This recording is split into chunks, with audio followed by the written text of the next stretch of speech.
Hey y'all, welcome back to another video, and today we're going to be talking about the final 24 hours of Elvis Presley's life. I know there's been a documentary made about this called The Final 24 Hours About Elvis, and I'm going to give you my take on everything I know about it. It was August 15th, 1977, the day before, and around 10 o'clock that evening, Elvis left to keep a dental appointment with his dentist. I believe the dentist's name was Lester Hoffman. Elvis went to the dentist with, obviously, Elvis, Ginger Alden, Charlie Hodge, Billy Smith, and Billy's wife, Jo. They returned to Graceland around midnight, and this is the final photo ever taken of Elvis Presley. He then went up to his room, relaxed for a little while, and then played racquetball, went down to the racquetball court to play racquetball, and he was playing racquetball, and how it went is my understanding, said from people in the family. It was then Elvis and Ginger, Jo and Ginger, then Elvis and Billy Smith. And by the time it got to Elvis and Billy, it was no longer a racquetball game. They were trying desperately to see who could hit the other person with a racquetball. And then Elvis sat down at the piano playing two songs, which were Unchained Melody and Blue Eyes Crying in the Rain. The last two songs Elvis would ever sing before passing away. He then went back up to Graceland, and he was always so keyed up before starting a tour. It was, I'm going to bet, very nerve-wracking before starting a tour for Elvis, and with his health problems at the time, with the medications he was taking, and then around, I believe, maybe 7 or 8 that morning, Elvis got up saying he still couldn't sleep, and he went into the bathroom to read, and he was reading a book on psychic energy, and the last words he said to anybody, he said them to Ginger Alden, his fiance at the time. He said, I won't, because Ginger told him don't fall asleep in the bathroom.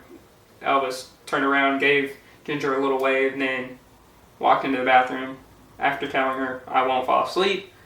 And then Ginger fell back asleep, and then a few hours later, Ginger woke up, realized Elvis wasn't in bed, realized something happened, went to the bathroom, and then found Elvis on the floor of the master bathroom upstairs at Graceland. They then called an ambulance after getting Joe Esposito and a few other Memphis Mafia members up there to see what they could do to help Elvis. And as they're doing that, they're trying to get a hold of Dr. Nick. And they're trying desperately to really get a hold of him. And by the time they got a hold of Dr. Nick, and by the time Dr. Nick rolled up the driveway, the ambulance was already there, and they were coming out and loading Elvis into the back of the ambulance. As they're loading Elvis into the back of the ambulance, they see Dr. Nick pull up. Dr. Nick jumps in the back of the ambulance, and they then take Elvis to Baptist Hospital.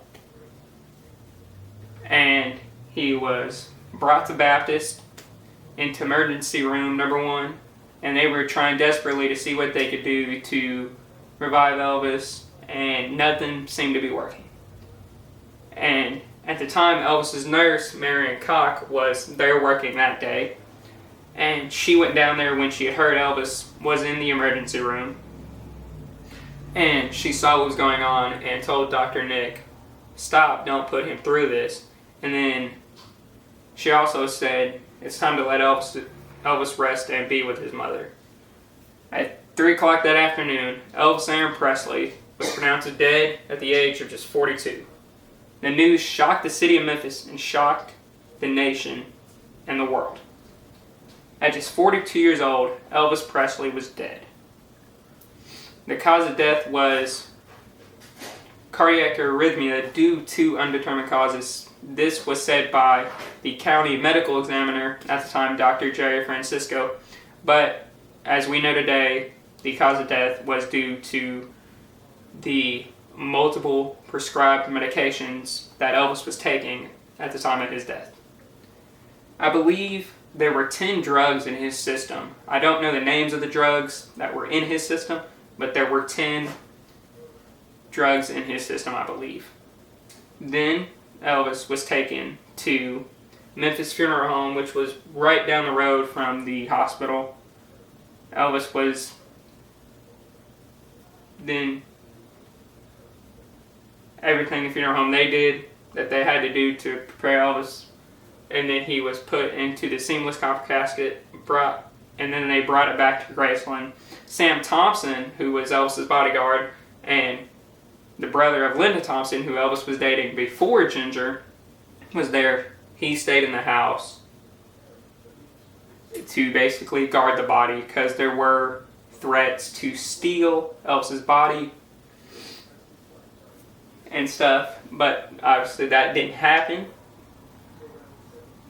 And the next day, the funeral taking place, these are some pictures from the funeral, and then Elvis was taken to Forest Hill Cemetery, where he was put into a mausoleum. And then I believe 2 months later, in October of '77, he was moved back to Graceland because someone tried to break into the cemetery and steal a body. The plot was foiled by people that worked at the cemetery that alerted the proper people that needed to be alerted about Elvis's passing and about someone trying to steal. I didn't mean to say Elvis's passing, I meant to say people trying to steal Elvis's body. And then they moved him to Graceland, and he is currently resting in the meditation garden at Graceland along with his mother Gladys, father Vernon, and Minnie Mae Presley, his grandmother, and now his daughter Lisa Marie, and his grandson Benjamin Keogh. And I hope you guys enjoyed today's video. Please remember to like, subscribe, leave a comment, and let me know what your favorite Elvis song is in the comments section.